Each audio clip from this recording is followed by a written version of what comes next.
हरि ओम।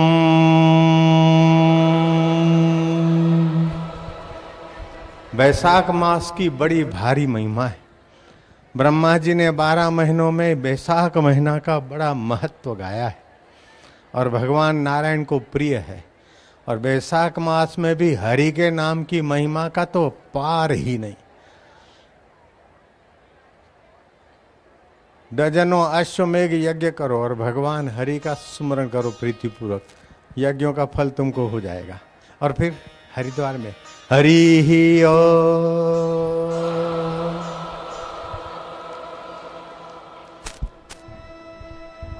हरि हरि ओ,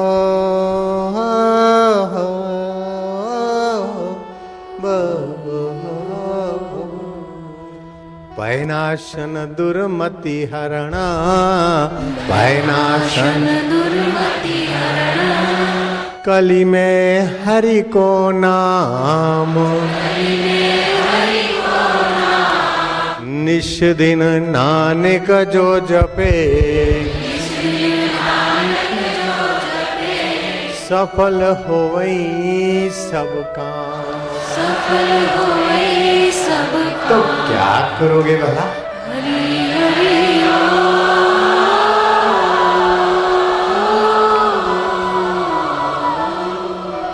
जन्म जन्म पर मत फिरो, मिट्यो न मन को त्रास, नानक हरि भज मना, निर्भय पावई वास, निर्भय पावई वास।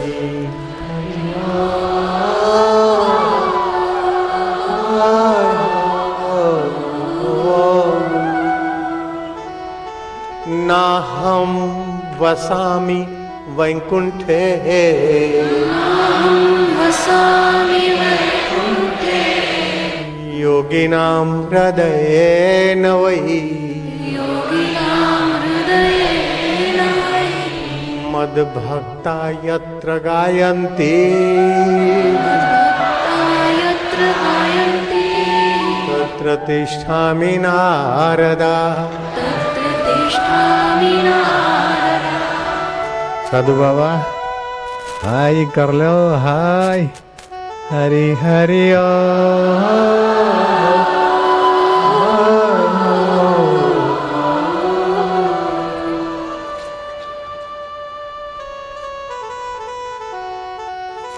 नारद, मैं तुझे त्रिबार सत्य कहता हूं नारद। जहां सूर्य वहां प्रकाश, जहां चंदा वहां चांदनी, जहां समुद्र वहां तरंगे नारद, जहां संत और भक्त वहां मेरी कथा कीर्तन, और जहां मेरा कथा कीर्तन वहीं मेरा निवास समझ ले नारद। मैं तुझे सत्य कहता हूं। मद भक्ता यत्र गायन्ति, तत्र तिष्ठामि नारदा, तत्र तिष्ठामि नारदा। हरि हरि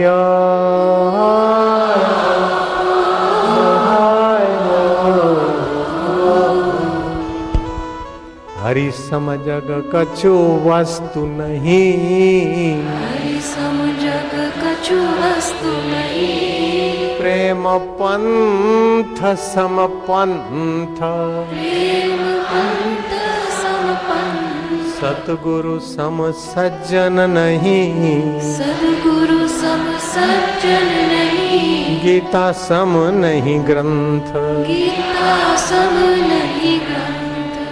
भगवान के समान जगत कोई माना नहीं रखता है, क्योंकि भगवान नित्य है, शाश्वत है, हमको छोड़ नहीं सकते, हम उसे छोड़ नहीं सकते।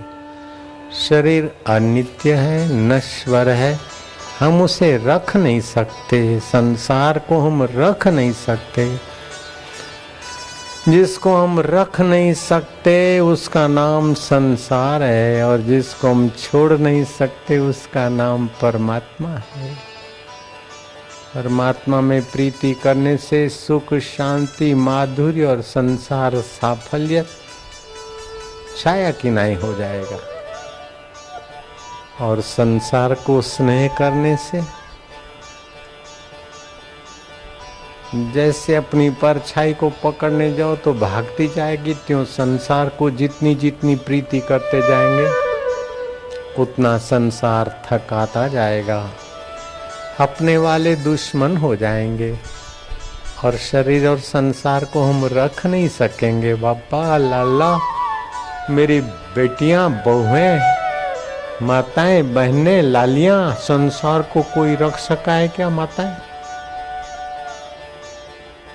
संसार को रख नहीं सकते भाई लोग, बहनें लोग, और परमात्मा को छोड़ नहीं सकते। जिसको कभी न छोड़ सकते वह है हरि, वह है परमात्मा, वह है नर नारी का अयन आत्मा नारायण। हरि सम जग कछु वस्तु नहीं, प्रेम पंथ सम पंथ। उस हरि को रिझाने के लिए केवल प्रीति चाहिए बस। संसार को पाने के लिए तो पुरुषार्थ चाहिए, संसार को पाने के लिए पुरुषार्थ चाहिए, प्रारब्ध चाहिए और इच्छा चाहिए, प्रीति चाहिए। भगवान को पाने के लिए केवल प्रीति, पुरुषार्थ नहीं। है प्रारब्ध की ऐसी तैसी बिगड़ी जन्म अनेक की, बिगड़ी जन्म अनेक की, सुधरे अब और आजू, तुलसी होई राम को राम भजी, तजी को समाजू। तुलसी होई राम को राम भजी, तजी को समाजू। बिगड़ी जन्म अनेक की, सुधरे अब और आज, तुलसी होई राम को राम भजे, तजी को समाजू। भगवान का होकर भगवान को प्रीतिपूर्व भगवान को भजो। ये कुसमाज है कि हे काम वासना तू मुझे सुख दे, हे लोभ तू मुझे सुख दे, हे मोह तू मुझे सुख दे, हे अहंकार तू मुझे सुख दे, हे वाहवाही तू मुझे सुख दे। वो निगुड़े क्या सुख देंगे? तुम्हारा तन बुढ़ा बना देंगे, मन बेईमान बना देंगे, मति भ्रमित कर देंगे और अंत में मौत की आग में झोंक देंगे। फिर जन्म लेने के लिए किसी के शरीर में आओगे और उसके शरीर से मादा के शरीर में जाओगे। गर्भ मिला ना मिला तो उसके पेशाब में बहना, ये संसार की प्रीति का परिणाम। और भगवान में प्रीति करोगे तो मद भक्ता यत्र गायन्ति तत्र तिष्ठामि नारदा। भगवान की प्रीति भगवत आकर्षणी है, भगवत माधुर्य, भगवत शांति, भगवत ज्ञान, भगवत प्रेम से भरकर देर सवेर भगवान के साथ एकाकार कर देगी। तुकाराम जी कहते हैं कि मेरे पांडुरंगा माझ्या पांडुरंगा आता तुम्ही कुठे जाणार आहे मला सांगा। हे मेरे पांडुरंग, हे मेरे भगवान, अब तुम कहाँ जाओगे? गुरुजी ने मंत्र दे दिया है तुम्हारे नाम का। जैसे किसी आदमी की चोटी मिल जाती, फिर चोटी पकड़ो जिधर वो आदमी उधर अपन। ऐसे तुम्हारे नाम का गुरु मंत्र का तो चोटी गुरुजी ने दे दी है, अब तुम कहाँ जाओगे? और तुकाराम जी ने भगवान के नाम को भगवान की चोटी समझ ली। सच कहता हूँ कि तुकाराम भगवान को प्राप्त हो गए। और तुकाराम के निंदक कौन से नरक में गए मुझे पता नहीं, और तुकाराम भगवत प्राप्त हुए वो मैं बिल्कुल हृदय पूर्वक कहता हूँ, शास्त्र प्रमाण से कह सकता हूँ, भक्तों के अनुभव से कह सकता हूँ। आप जिसका चिंतन करते हैं वहां आपका मन पहुंच जाता है। और जितना प्रीति पूर्वक चिंतन करो, द्वेषपूर्ण चिंतन करो, चित्त वहां चला जाता है। शिशुपाल ने द्वेषपूर्ण चिंतन किया, वो भी भगवान को प्राप्त हो गया। कंस ने भयपूर्ण भोजन करता था, कंस चपार चपार चपार अपनी चपाती का चपर चपर होता था, तो समझ तक कृष्ण आया। अंत में भगवान को प्राप्त हो गया। रावण ने द्वेष भक्ति की, चिंतन हो गया राम जी का, रावण की सदगति। लेकिन वो रस नहीं आता द्वेष से, भय से, लेकिन प्रीति से रस सहित मुक्ति, रस सहित आनंद। रस कैसे आए? प्रीति से। प्रीति कैसे हो? भगवान को अपना मानने से। और वास्तविक में अपना है, उसको अपना मानने में तुम्हारे बाप का जाता क्या है? जो वास्तविक में अपना है उसको अपना मानने से अपने बाप का क्या जाए? बचपन चला गया, बचपन के सखे सखियां चली गई, लेकिन बचपन का साक्षी परमात्मा गया क्या? जुआनी के सुख आए, दुख आए, चिंता आई, भय आए, दुल्हा बने थे, म्यूजिक बजे, क्या क्या डांस हुए, दुल्हा बने।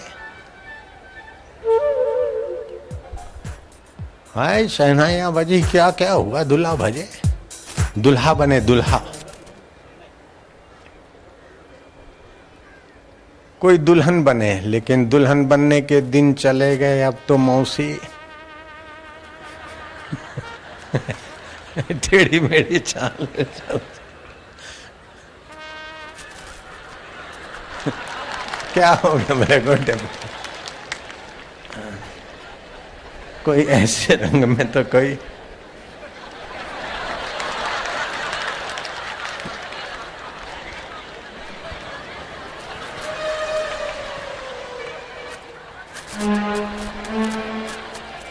उमा का हूं मैं अनुभव अपना, सत्य हरि भजन जगत सब सपना। दुल्हन बनने के दिनों में कैसा था? ये कर दिया, ये कर दिया, मेहंदी लगी हाथों में, काटा लाडा लाडी लाएगा, शहजादी लाएगा, महारानी लाएगा, पटरानी। लाडी समझती थी कि अब सुख का सूरज उगेगा मेरे जीवन में, और लाडा समझता था कि अरे हम भी अब कुछ कम नहीं है। यार बना है दूल्हा, फूल खिले हैं दिल के, मेरी भी शादी हो जाए, दुआ करो सब मिलके। अरे हो जाएगा, रोएगा तू भी वही करेगा बेटा। मैं शादी करने की मना कर रहा था तो मुझे समझा बुझा के हाथा जोड़ी करके पकड़ के ले गए पिक्चर में, और वहां जानी वाकर गा रहा था अपने यार की शादी में, यार बना है दूल्हा, फूल खिले हैं दिल के, मेरी भी शादी हो जाए, दुआ करो सब मिलके। मेरे को बोलते देखो देखो, मैं क्या देख लिया भाई।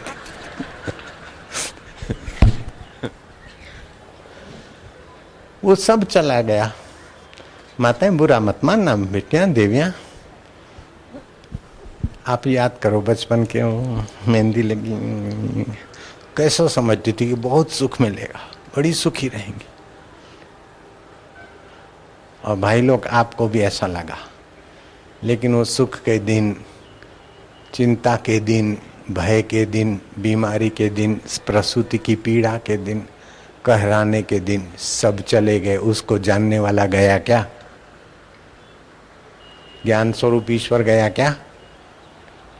बचपन चला गया, जुआनी चली गई, सुख चला गया, दुख चला गया, मान चला गया, अपमान चला गया, लाभ चला गया, हानि चली गई, लेकिन ऐसा वो सच्चिदानंद जो है ज्ञान स्वरूप कभी गया क्या? ऐसे बाकी के दिन भी सब चले जाएंगे। जो कभी न जाए उसका नाम है आत्मा, परमात्मा, और जो सदा रहे नहीं उसका नाम है संसार। संसार को स्वप्न समझ के इसको बीतने दो, परमात्मा को अपना समझकर उससे प्रीति करके नारायण हरि गोविंद ओम प्रभु तू मेरा है, ओए मेरा है ना, हरि ओम ओम ओम ओम ओम ओम ओम ओम ओम ओम ओम।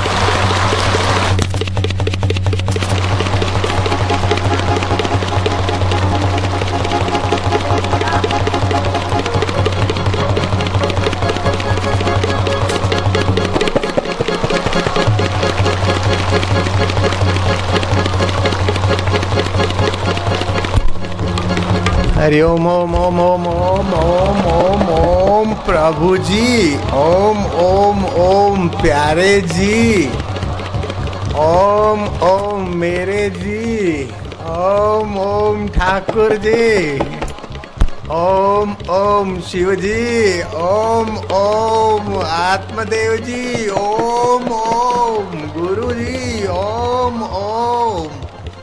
दाता ओम ओम ओम ओम ओम ओम ओम ओम ओम ओम ओम ओम।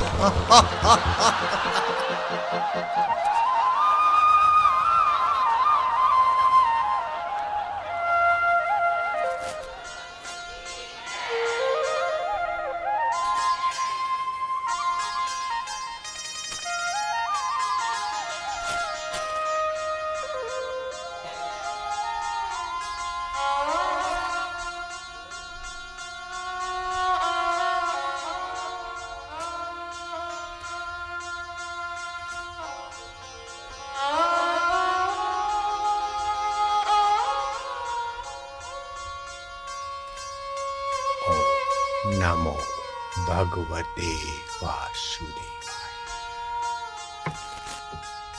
ओम नमो भगवते वासुदेवाय। प्रीति देवाय, शांति देवाय, माधुर्य देवाय।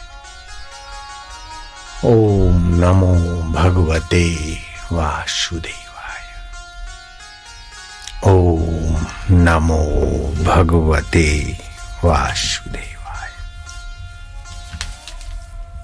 भगवान के भक्तों और संतों का मिलन यमराज की यमपुरी का दिवाला। 7-7 पीढ़ियां वे लोग तार लेते हैं जो भगवत कथा का रसपान करके भगवान को प्रीतिपूर्वक भजते हैं। भगवान वेद कहता है, ऋग्वेद, आनो भद्राः कृतवो यन्तुः विश्वतः। उत्तम विचार हमारे सब ओर से हमारे भीतर आओ। उत्तम पुरुषों का संग, उत्तम कथाएं, उत्तम चिंतन से उत्तम विचार, उत्तम कर्म और उत्तम परमात्मा की प्राप्ति होती है।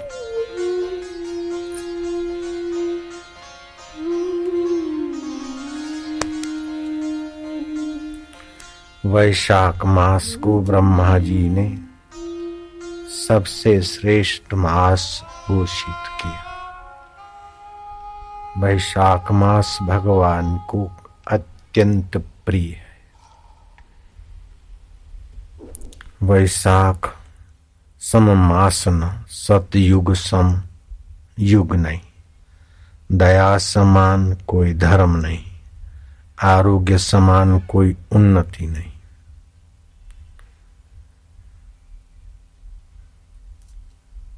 पद्म पुराण में आता है, न भूप देवार्चना यज्ञा तीर्था स्नाना व्रता च आचार क्रिया तपोभि तथा विशुद्धिम लभते अंतरात्मा यथा दृश्यते भगवंतंतरे। तप से, व्रत से, तीर्थों से, उपवासों से, चांद्रायण आदि भूखामरी, कृष्ण आदि भूखामरी वाले व्रत उपवासों से भी मन इतना मधुर नहीं होता जितना भगवान को अपना मानकर उसका मधुर चिंतन करने से चित्त पावन हो जाता है।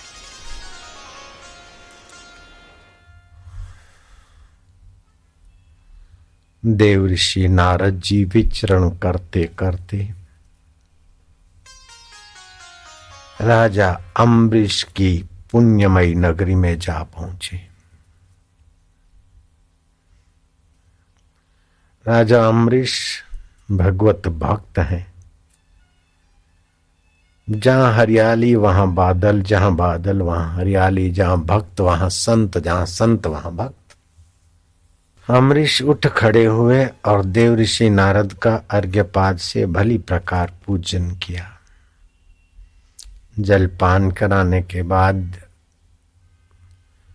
महामहिम महाबुद्धिमान अम्बरीश ने देव ऋषि नारद से प्रश्न किया कि प्रभु, आज्ञा दें तो मैं प्रश्न करूं। पूछिए राजन। प्रभु, भक्ति कितने प्रकार की होती है? भगवान की भक्ति कितने प्रकार की होती है? जगत की भक्ति तो जीव को भरमाती है, दुख देती है, कष्ट देती है, और भगवान की भक्ति जीव को भगवत रस से, भगवत ज्ञान से, भगवत आनंद से, भगवत माधुर्य से, भगवत प्रेरणा से पावन कर देती है। नारद जी बड़े प्रसन्न हुए। हे भगवत प्रेमी राजा अम्बरीश, तुमने प्रश्न किया है तो मैं उत्तर देकर अपना जिह्वा और मन पावन करता हूं। भगवान की भक्ति 5 प्रकार की होती है।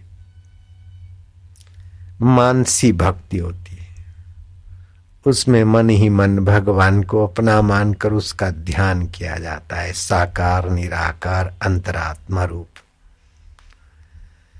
ध्यान के पहले भगवान को बार बार देखा जाता है, धारणा होती है,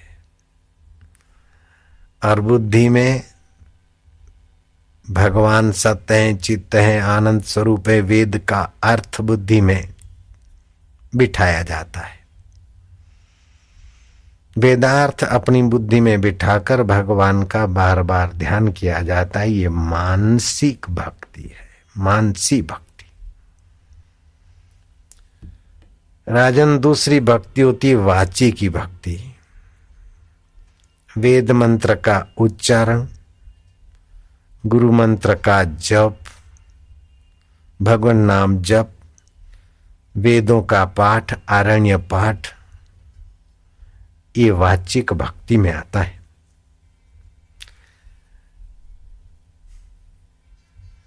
भक्त हृदय राजा अम्बरीश महीपति, तुमने ये प्रश्न पूछकर मेरे चित्त को भगवत रस का भोजन ही दे दिया है। जलपान से तो शरीर की सेवा हो गई, लेकिन ये प्रश्न पूछकर आपने तो मेरी सेवा कर ली। जहां भगवत संबंधी प्रश्न उत्तर होते, वो माहौल कितना पावन होता है। इन देखो तो भगवान की भक्ति का प्रश्न उत्तर का कितना सुंदर माहौल, और भगीरथी के किनारे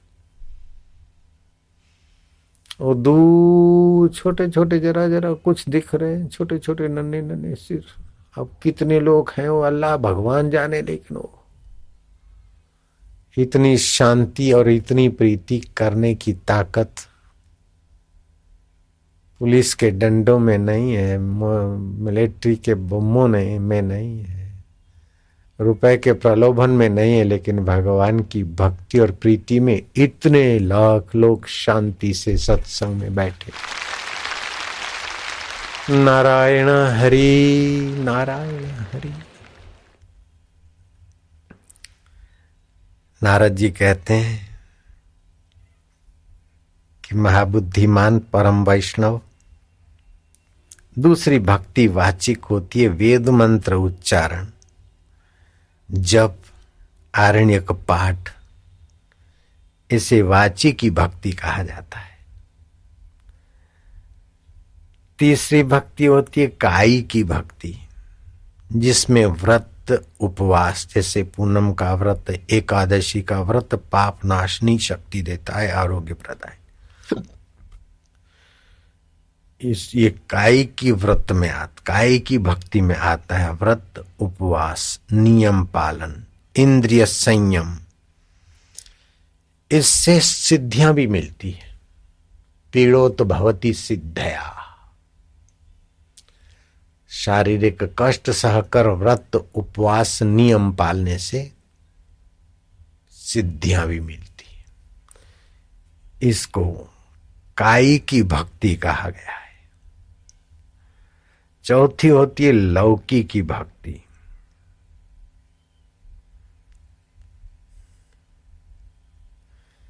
इसमें भगवत पूजन, रात्रि जागरण, नृत्य, वाद्य, गीत, पाद्य, अर्घ्य आदि का समावेश होता है।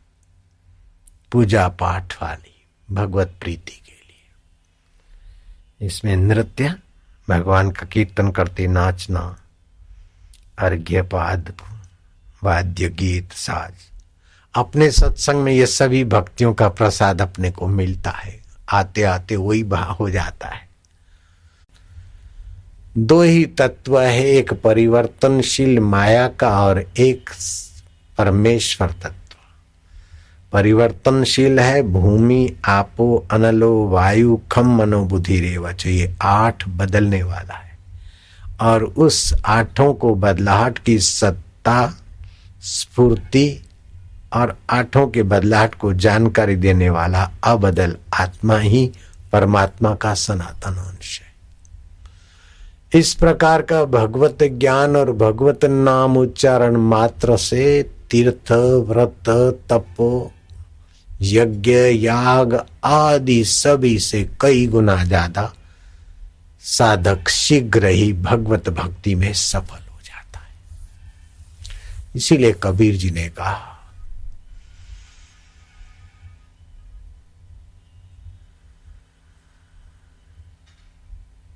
तीर्थ नाए एक फल, पुण्य लाभ होगा। संत मिले फल 4, धर्म, अर्थ, काम, मोक्ष। सतगुरु मिले अनंत फल, जिस फल का अंत न हो, अनंत फल। पढ़ाई का फल का अंत हो जाएगा, आप एमए बन गए, एमबीबीएस बन गए, एमडी बन गए, आईएएस बन गए, नौकरी मिल गई, अंत में रिटायरमेंट हो गए, नौकरी का फल भोग गए। मौत और जन्म का चक्र तो आपके सिर पर चालू ही रहा ना भैया। ये अनंत फल ना हुआ, अंत वाला फल हुआ। स्वर्ग में भी जाए तो पुण्य क्षीण हुआ, गिरा दिया जाएगा, वो अंत वाला फल हुआ। लेकिन जब संत सद्गुरु के रूप में मंत्र दे और मंत्र का अर्थ समझा दे, मंत्र का अर्थ वो अनंत की जागृति कर देगा, अनंत की प्रीति कर देगा। और आपके और अनंत के बीच जो पर्दा है वो भगवत कृपा से हट जाएगा और आपको अनंत फल की अनुभूति मरने के बाद नहीं, जीते जी हो सकती है। बिल्कुल पक्की बात है। जैसे मुझे हुई, मेरे गुरुदेव को हुई, रामकृष्ण को हुई, ऐसे आपको। कबीर जी ने कहा, साधो अब हम न मरेंगे, अब हम अमर भय। शरीर तो उनका मरा, लेकिन मैं अब मरने जन्मने वाला नहीं रहा। देखा अपने आप को, मेरा दिल दीवाना हो गया, ना छेड़ो मुझे यारों में खुद पे मस्ताना हो गया। अब मुझे स्वर्ग, वैकुंठ या फलाना धाम की कोई जरूरत नहीं। स्वर्ग जिससे शोभायमान है, वैकुंठ जिससे वैकुंठ है, वो वैकुंठाधिपति परमेश्वर सत्ता मेरा आत्मा होकर बैठा है। ओम आनंद, ओम माधुर्य, ओम शांति।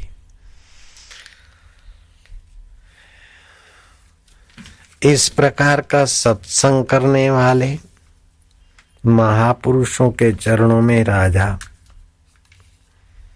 इतने तो उन्नत हो गए थे कि उन्होंने अपने नगर में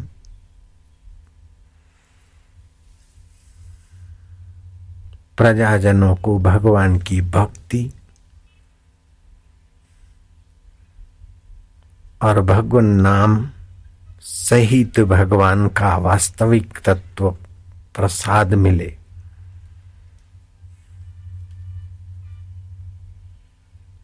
ऐसी व्यवस्था की थी।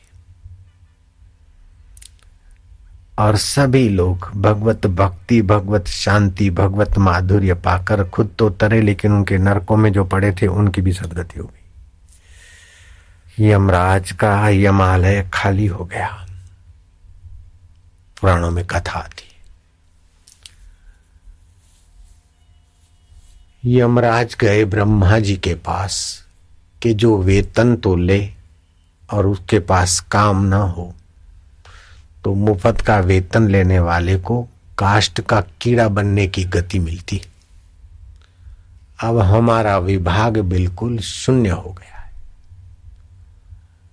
धरती पर सत्संग के प्रभाव से और राजा धर्मात्मा प्रजा में उस प्रचार प्रसार के कारण सभी लोग सदगति को प्राप्त हो गए।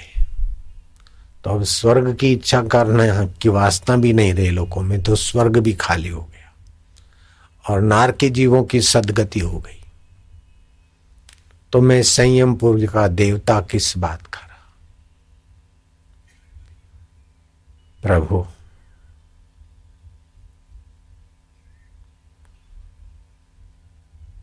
ब्रह्मा जी ने तनिक विश्रांति पाई। आत्मा परमात्मा में विश्रांति पाने से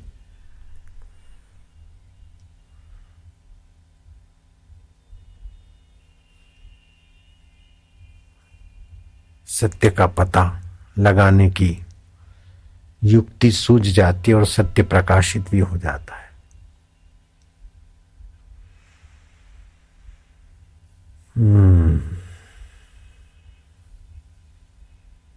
ठीक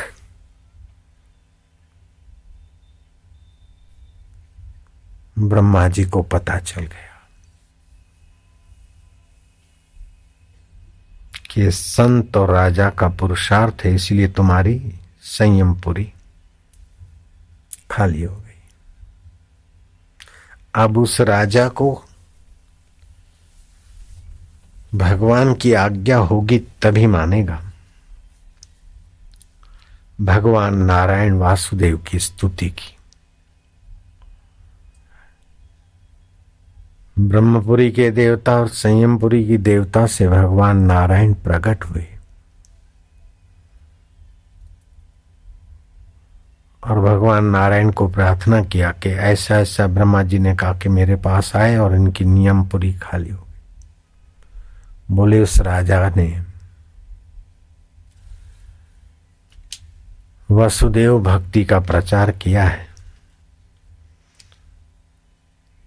श्रीमद् भागवत के 11वें स्कंद 2 अध्याय 50वें श्लोक में आता है, वसुदेवक नित्यः स वै भागवतोत्तमः। जो वासुदेव को प्रीति करता है वो भक्तों में उत्तम है।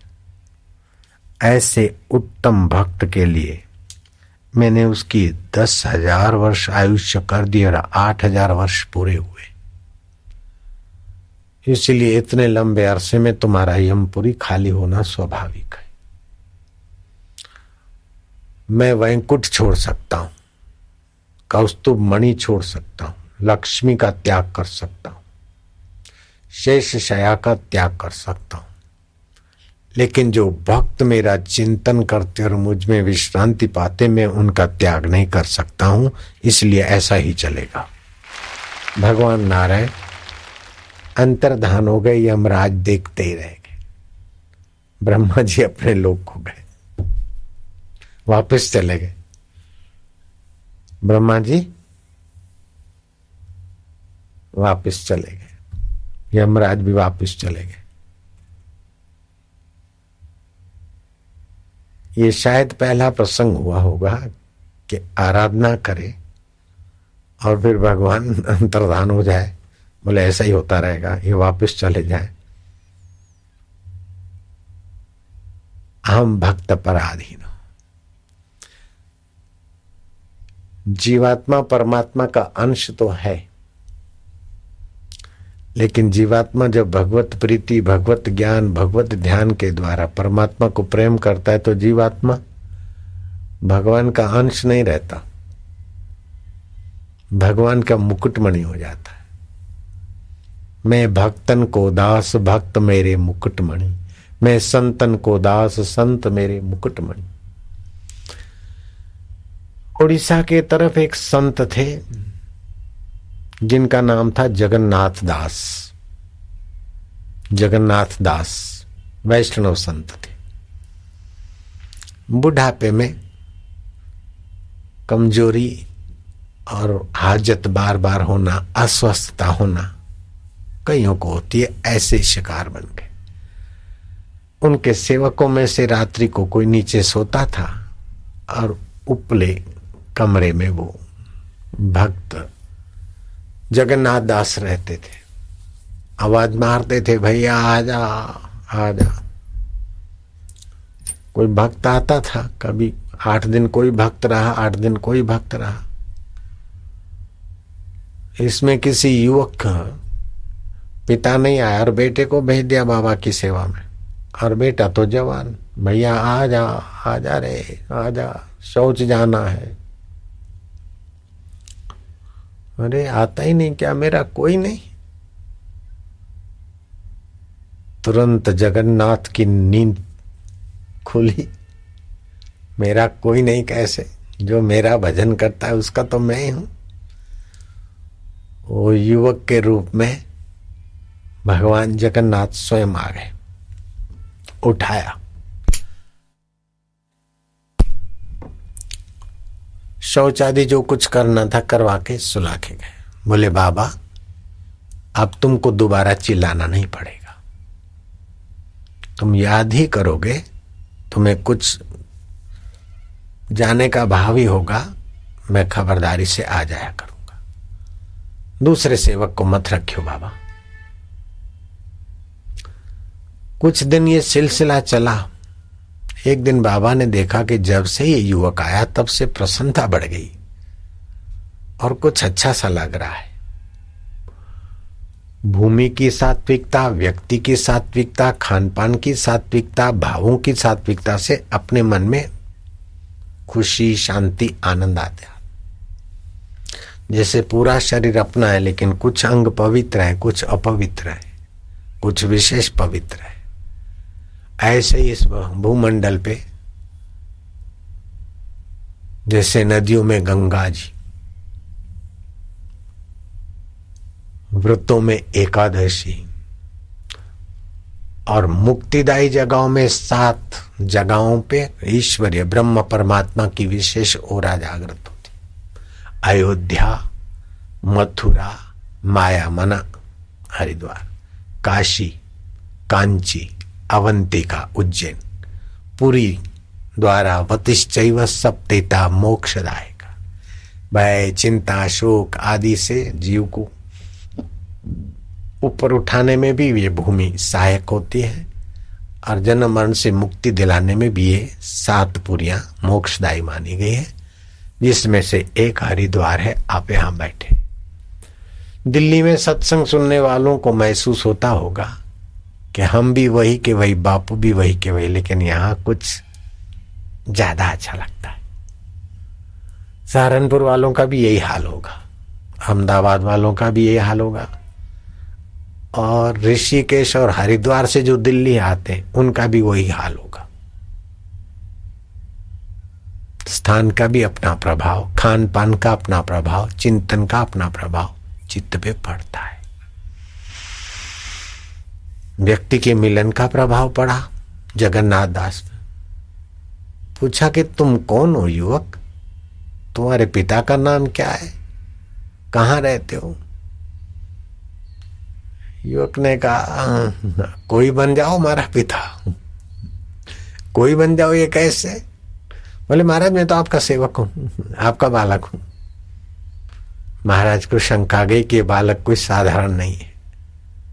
जोरों से पकड़ा कि आप छोड़ूंगा नहीं, सच बता, कृपा कर दे, सच बता।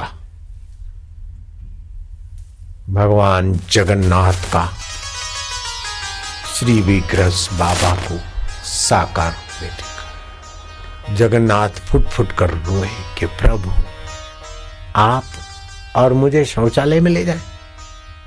मैं कितना अभागा कि आपसे ऐसी गंदी सेवा करवाई। भगवान कहते हैं नहीं, सत असत चाहम अर्जुना, शुभ अशुभ में ऐसा कोई देश नहीं जहां मैं नहीं हूं, ऐसा कोई काल नहीं जहां मैं नहीं हूं, ऐसी कोई वस्तु नहीं जहां मेरा अस्थि भांति प्रेतत्व न हो। तो महाराज इतनी गंदी सेवा करने को आए तो मेरा भाग्य क्यों नहीं बदल, मेरे को स्वस्थ क्यों नहीं कर दिया? जगन्नाथ दास महाराज ने कहा कि प्रभु आप मेरे इतने करुणा वरुणालय भगवान है, तो आप मेरे को शौचालय के करने के लिए उठाते और फिर मैं गंदा ही बुढ़ापे में रात्रि को स्नान करना, वायु प्रकोप हो जाए, रात्रि को ठंडे पैर करना भी ठीक नहीं है। रात्रि को पानी पीना भी ठीक नहीं है। ये उनकी कथा नहीं, मैं मिला देता हूं। तो महाराज आप मेरे को शौच करा के, मैं तो नहाता धोता नहीं, और गंदा व्यक्ति को आकर सुला देते। बोले गंदा और स्वच्छ ये तो पंचभूतों में सब, ये जो मेरी भक्ति से पावन हुआ है वो कोई गंदा नहीं। तो महाराज फिर आप मेरा प्रारब्ध क्यों नहीं बदल दी, मेरी बीमारी क्यों नहीं हार ली? आप आए, जब मैं याद करूं और आप आए मुझे शौचालय में लेटरिन में ले जाएं, तो आप तो सर्वसमर्थ हैं। भगवान जगन्नाथ कहते हैं कि जगन्नाथ दास, अगर मैं संकल्प करके तुम्हारा रोग हर लेता तो तर तीव्र प्रारब्ध तुम्हें दूसरे जन्म में भुगतना पड़े। मेरा भक्त फिर कुछ प्रारब्ध रह जाए और भोगने के लिए फिर किसी के गर्भ में जाए तो मेरी भक्ति का फल क्या? मैं भक्तन को दास, भक्त मेरे मुकुटमणि, मैं संतन को दास, संत मेरे मुकुटमणि। शुरू में तो जीवात्मा शरीर को मैं मानता है, संसार से सुख खोजने में विकारी होता है तो तुच्छ आत्मा, संयम करता है तो धर्मात्मा, उपासना और योग करता है तो योगात्मा। लेकिन जब चित्त की वृत्ति भगवताकार हो जाती है तो महात्मा बन जाता है, महान आत्मा बन जाता है। और महान आत्मा बनने के लिए ही तुम्हारा मनुष्य जीवन हुआ है। बुद्धि में तृष्णा रहती है, मन में भय रहता है, प्राणों में भूख और प्यास रहती है, इंद्रियों में परिश्रम रहता है, शरीर में जन्म मृत्यु रहता है। ये सब संसार के सरकने वाले धर्म है। लेकिन उस सारी सरकान को जानने वाला कौन है? जगन्नाथ दास, वो तुम्हारा मैं, शुद्ध मैं। ये परिवर्तित मैं तो बदलेगा, लेकिन उस शुद्ध मैं को जानो तो तुम मुझसे ऐसे मिलोगे जैसे एक दिए का प्रकाश दूसरे के साथ एकाकार हो जाए। एक सरोवर का पानी दूसरे सरोवर से पाड़ा तोड़ के एकाकार हो जाए।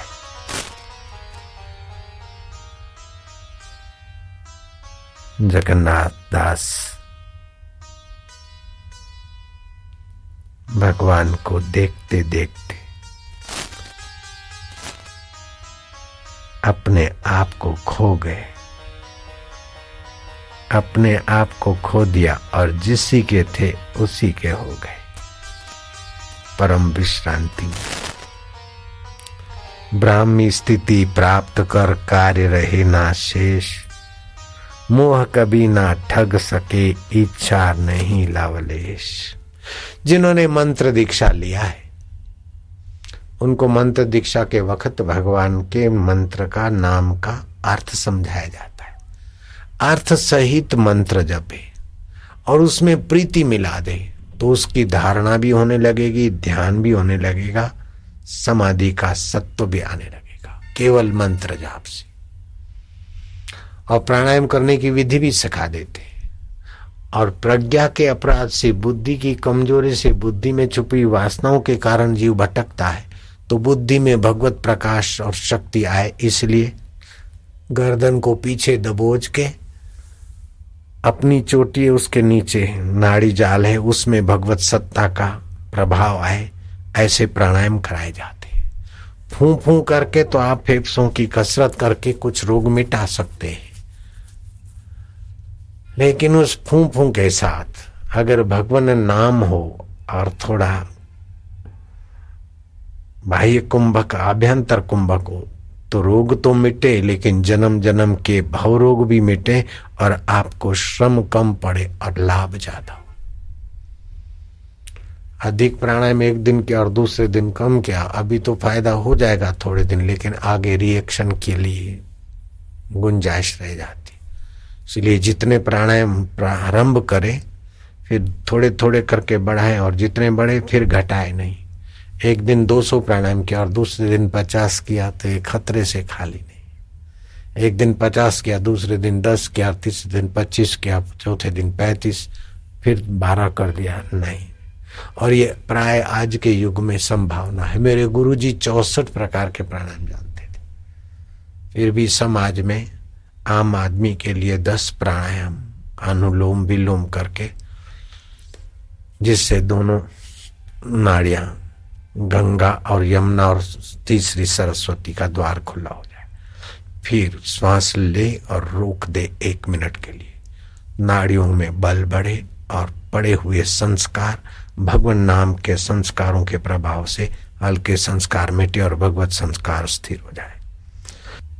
निगुरे आदमी का क्या बुरा हाल होता है। एक बार देव ऋषि नारद जी गर्मियों के दिन में पीपल के नीचे किसी धर्मात्मा ने प्याऊ लगाया होगा। वैशाख के मास में जलदान का बड़ा महत्व है। किसी को गर्मी से बचना है तो उसको टोपी या छाता दान करने का भी बड़ा महत्व है, जूता दान करने का भी भारी महत्व है। स्नान जप ध्यान करने का इस मास का बड़ा महत्व है। अब वो वैशाख मास होगा कि चैत होगा कि जेठ मास होगा मुझे पता नहीं, लेकिन किसी सज्जन ने प्याऊ लगाया। देव ऋषि नारद ने पीपल के वृक्ष के नीचे लगे हुए प्याऊ से पानी लिया, तनिक पानी पिया, आराम करने को बैठे थे। चलते चलते खून में गर्मी होती और तुरंत ठंडा पानी पीना बीमारी को बुलाता है। गर्मी में घर से बाहर निकलो तो पानी 1 आध गिलास पीकर बाहर निकलना चाहिए, और गरम गरम शरीर से घर में घुसे तो तुरंत पानी कभी नहीं पीना चाहिए। और ठंडा पानी स्वास्थ्य के लिए इतना हितकारी नहीं है, मंदाग्नि कर देगा, गैस की बीमारियां कर देगा, बदहजमा कर देगा। खैर, नारद जी ने पानी पिया, तनिक बैठे तो एक कसाई युवक कुछ बकरे लेकर पसार हो रहा था बाजार से। उसमें से एक बकरा करियाने की दुकान पर चढ़ गया और मठ खाने लग गया। तो दुकान वाला पास में कहीं चला गया, भागा भागा आया और बकरे की मुंडी पकड़ी, कान पकड़ा। बकरे ने तो थोड़े से खाए होंगे मठ, लेकिन वो जवान लड़के ने धड़ाक धड़ाक धड़ाक 2-4 गुस्से रख, मुंह से निकले हुए जूठे मठ भी नीचे गिर गए। और कान पकड़ कर कसाई को डांटा कि तेरा बाप खा गया है मठ, इसको जब हलाल करे तो मुंडी मेरे तक पहुंचनी चाहिए, नहीं तो फिर तेरी खैर नहीं, खबर ले लूंगा। उसने कहा सेठ जी मैं पहुंचा दूंगा, माफ करना। नारद जी थोड़े गंभीर हो गए और तनिक शांत हो गए और जोर से फिर हंसने लगे। उनका शिष्य तुम्बरू हैरान हो गया कि किसी जीव की पीड़ा देखकर संत हृदय मेरे नारद जी गंभीर हो गए थे, थोड़े दुखी से हो गए थे। फिर उन्होंने थोड़ी देर शांत होकर क्या पता क्या देखा और हंसने लगे। तुम्बरू ने प्रार्थना की कि गुरुवर देव ऋषि कृपा करके बताइए कि उस बकरे की पिटाई हुई तब आप थोड़े दुखी से थे, फिर आप ध्यान में चले गए और जोर से हंसने लगे, इसका रहस्य मैं जानना चाहता। तुम्बरू रहस्य यह है कि मैंने सोचा कि और सारे बकरे गए नहीं और इसका कैसे दुर्भाग्य कि मठ खाने गया, क्या कारण है। हर कार्य के पीछे कोई न कोई कारण काम करता है, ये सारा संसार कार्य कारण नियम से चलता है। तो देखा कि ये दुकान इसकी जानी मानी थी, ये बकरा जो है अभी बकरा है, अगले जन्म में इसी दुकान का सगाड़चंद सेठ खुद ही था ये। और मैंने सोचा कि बकरे ने मुट्ठी भर मठ खाए और इसको मार पड़ी, तो मारने वाला, बकरे को मारने वाला जो युवक है वो उसका बकरे का बेटा ही है, अगले जन्म का सेठ बकरा बनकर आया है। निगुरा जीवन जी, कर्म की गति ऐसी है। इसीलिए हंसी आई कि और किसी ने नहीं मारा है। जिसको बचपन में गुस्से मारे थे, गुस्से में आकर उसी बेटे ने अब बकरे की योनि में मारा। और संसार की वासना तो मार खिलाती है और जन्म मरण में भटकाती है। इसलिए मुझे हंसी आ गई कि मनुष्य जन्म पाकर मंत्र जप या ईश्वर की प्रीति के बिना संसार की प्रीति कैसा दुख देती है, और भगवान की प्रीति करते तो ये बुरे हाल नहीं होते। तो जिसके जीवन में असत संसार की प्रीति है, वो चाहे कितना भी धनी हो, कितना भी सत्ता वाला हो, कितना भी सामर्थ्य वाला हो, लेकिन बेचारे को दुख भोगने ही पड़ेंगे। और जिसके हृदय में भगवान की प्रीति है, वो कितना निर्धन हो, कितना सत्ताहीन हो, लेकिन अंत में उसको भगवत प्राप्ति हो जाएगी। क्योंकि विल फाइंड ए वे, जहाँ चाह वहाँ राह। जहाँ भगवान की प्रीति है, भगवत चिंतन है, भगवत नाम है, जीवात्मा देर सबेर उसी तत्व को पाता है। और जहाँ संसार की प्रीति और चिंतन है, उसी में भटकता है। इसलिए आपकी चिंतन की धारा बदलने के लिए भगवान, वेद भगवान कहता है कि हमको चारों ओर से श्रेष्ठ विचार प्राप्त हो। और श्रेष्ठ विचार भगवत भक्ति के, भगवत ज्ञान के विचारों से बढ़कर कौन से होते? तो ये ऋग्वेद का मंत्र है, आनो भद्राः क्रतवो यन्तु विश्वतः। उत्तम विचार हमारे सब ओर से आए। तो सुबह नींद में से उठो, शांत होकर बैठो।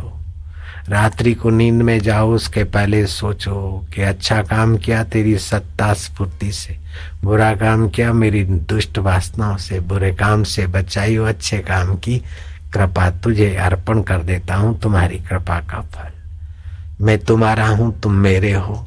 आज मैं सोता हूँ, कल का सुबह आज की अपेक्षा मेरे लिए मंगलकारी होगा, मेरे लिए सुखदायी होगा। मैं अधिक स्वस्थ, अधिक सम, अधिक प्रसन्न और अधिक भगवत रस से भरा कल का दिन देखूंगा। क्योंकि मैं तुम्हारा होकर तुम्हारी गोद में आ रहा हूँ महाराज, मैं तुम्हारी शरण में आ रहा हूँ प्रभु। तुम मेरे अंतरात्मा होकर बैठे हो। नारायण, हरि, गोविंद, गोपाल, जो भी भगवान का नाम प्यारा लगे। अल्लाह वाले अल्लाह अल्लाह करोगे तो आनंद है, गॉड वाले गॉड गॉड करोगे तो भी हरकत नहीं। ओम तो सभी का मूल है। ओम ओम ओम अल्लाह, ओम हरि, ओम गॉड। जो भी जैसा भी आप भगवान के विषय में भाव, भगवान आपके भाव को जानते हैं। ऐसे करते करते सीधे सो जाओ, फिर श्वास अंदर जाए तो रोम रोम में भगवान रम रहे, श्वास अंदर जाए तो राम, बाहर आए तो गिनती। श्वास अंदर जाए भाई लोग ओम, बाहर आए तो गिनती, माया राम और भाई ओम। श्वासोश्वास में गिनते गिनते सो जाओ। रात की नींद तुम्हारी 6 घंटे की भक्ति में बदल जाएगी।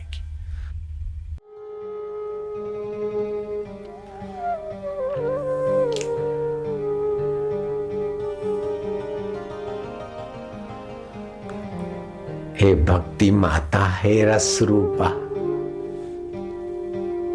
तू मेरे हृदय में सदा निवास करियो मैया। प्यारी प्यारी मावली, माझी मावली, गुरु मावली, इष्ट मावली। हे प्रेम स्वरूपा, हे सुख रूपा, हे ज्ञान दात्री, हे रस दात्री मैया हो। माँ,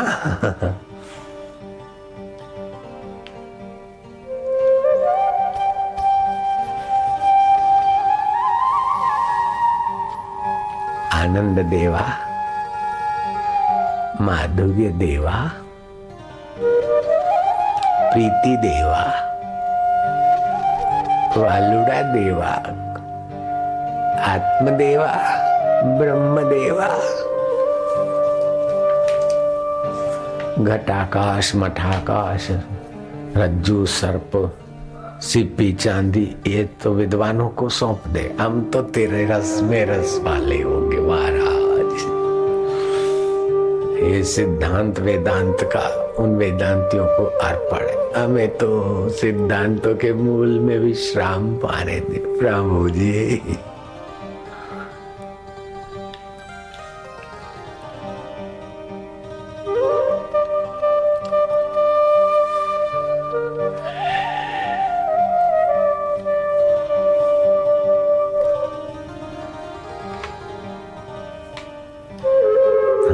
ईश्वर की गोद में, ईश्वर हमारे गोद में, दोनों मिलकर तत्व ज्ञान का रस बनता है। हम न तुम दफ्तर गो,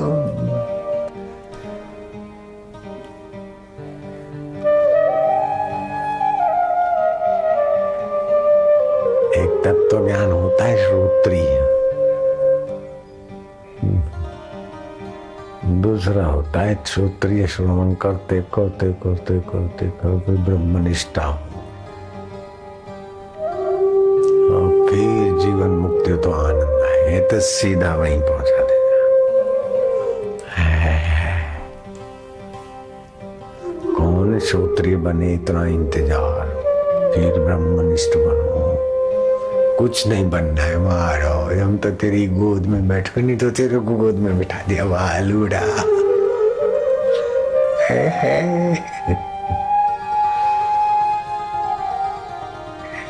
हे मारा वालूड़ा, मेरे गुरु देवा, इष्ट देवा, प्रभु देवा। मैं क्या करूं, मैं ये करूं, मैं हूं ही नहीं, मेरा हो सो जल जाए, मेरा मैं भी मिट जाए, तो ही तो बैठ गए भगवान के गोद में। वही है गोद और वहीं बैठने वाला है, कहीं दूर नहीं है।